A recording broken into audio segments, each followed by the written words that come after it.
Assalamualaikum warahmatullahi wabarakatuh. Alhamdulillahirabbil alamin.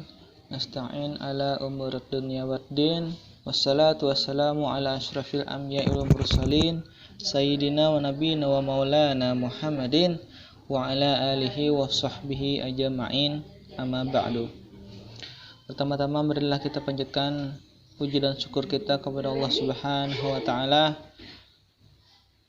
yang telah memberikan segala nikmat kepada kita semua, dan salawat serta salam selalu kita aturkan kepada junjungan Nabi besar Nabi Muhammad sallallahu alaihi wasallam.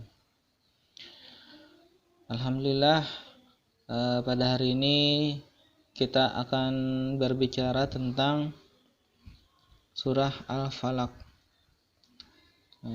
Secara singkat akan saya jelaskan tentang surah Al-Falaq.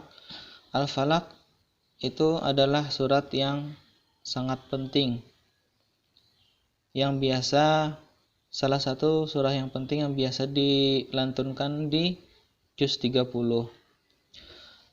Surah Al-Falaq itu mempunyai kemanfaatan bagi siapa saja yang membacanya, siapa saja yang mengamalkannya. Karena Rasulullah Shallallahu alaihi wasallam pun juga mengamalkan membaca surah Al-Falaq ini setelah salat. Setelah usai salat, beliau selalu membaca surah Al-Falaq.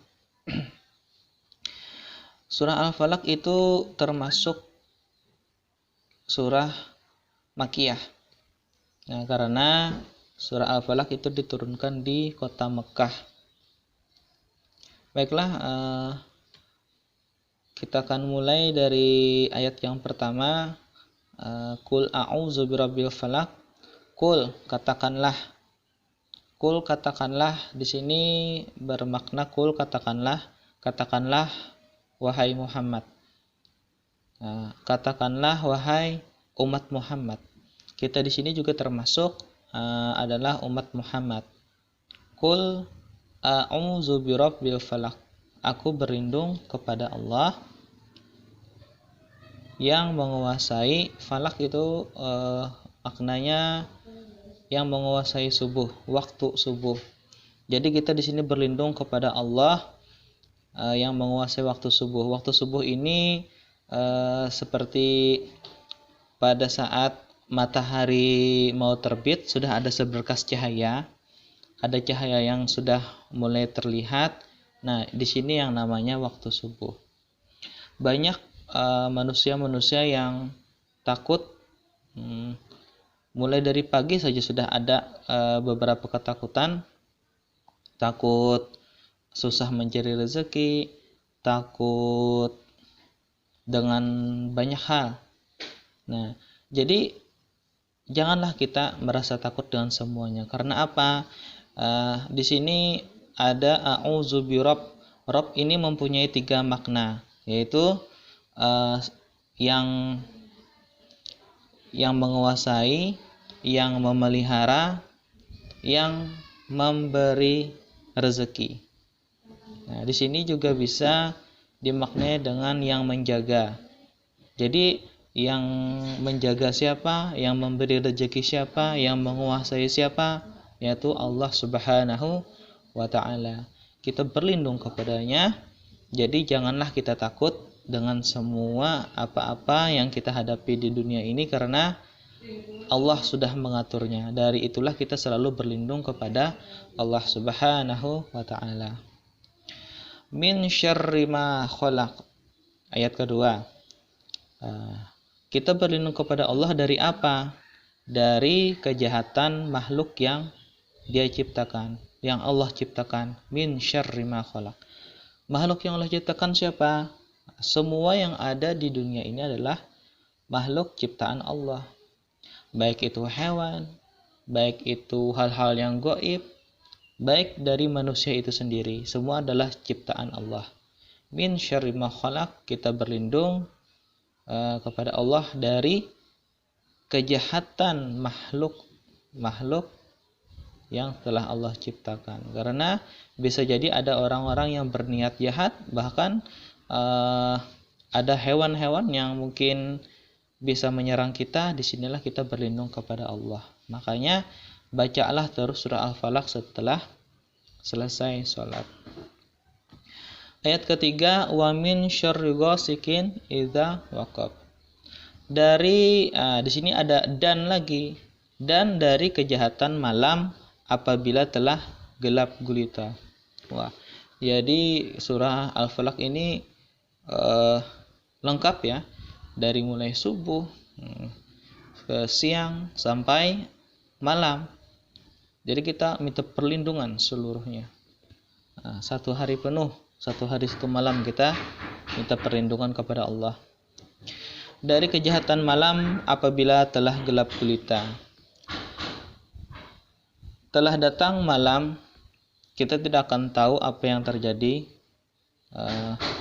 Malam tiba itu bisa jadi ada hewan-hewan malam yang bisa saja yang menyerang kita, atau mungkin dari makhluk-makhluk gaib yang bisa saja mengganggu kita. Maka dari itu disinilah kita berlindung kepada Allah. Insya Allah kita akan selalu dalam lindungan Allah. Ayat keempat, wa min syarrin nafasati fil uqad. Dari kejahatan, di sini disebut dengan perempuan-perempuan penyihir, ya, penyihir yang meniup pada buhul-buhul, atau di sini bisa diartikan dengan simpul tali.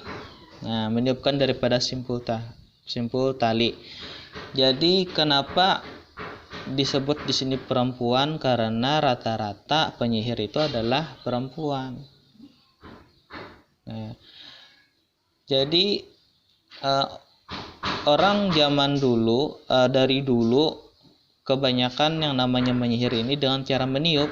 Misalnya mengikat tali di buhul-buhul, mengikat tali, ditiup. Setelah ditiup, lalu terkenalah sihir itu ke orang lain. Bahkan hebatnya lagi, Islam itu sudah di dalam surah Al-Falaq ini, bahwa yang namanya sihir itu dari beberapa abad yang lalu itu sudah ada sihir, dan sampai sekarang pun sihir masih ada.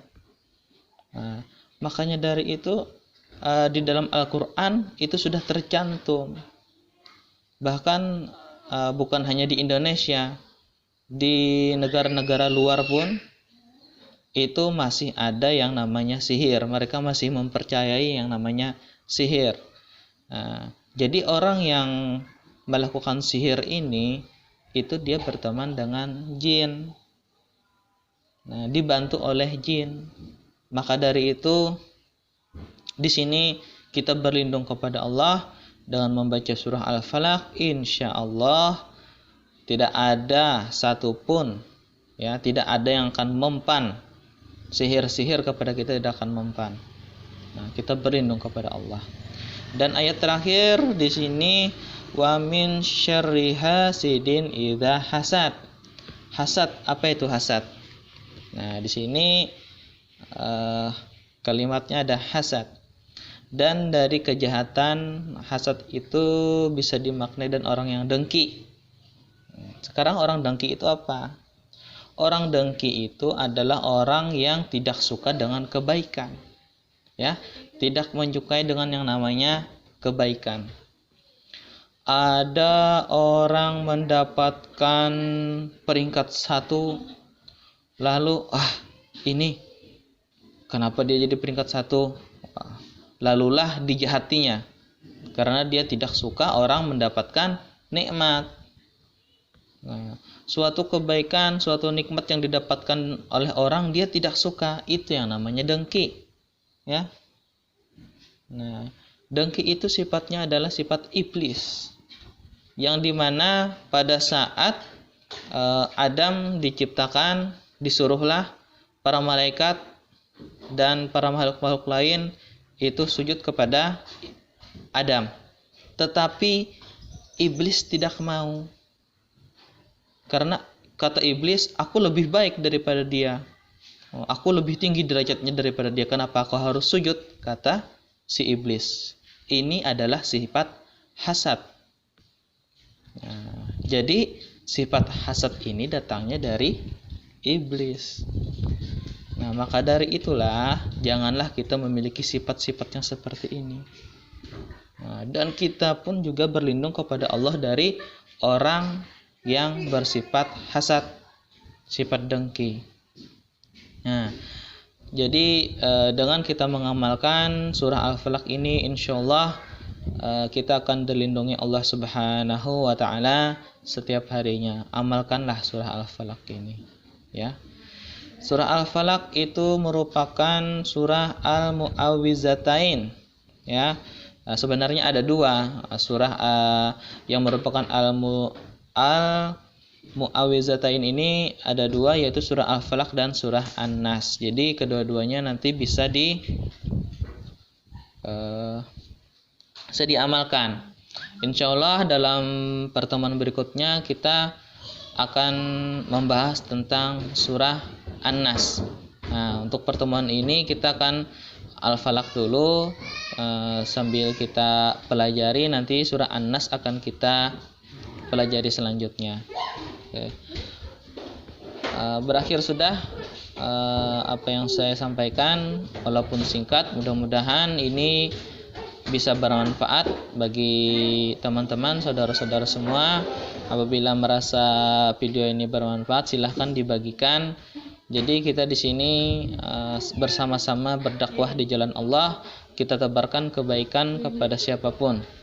Ya, jika kita punya ilmu maka kita bagikan, punya ilmu maka kita bagikan, agar kebaikan itu menebar di mana-mana. Ya, salah kata saya mohon maaf. Wabillahi taufiq wal hidayah. Assalamualaikum warahmatullahi wabarakatuh.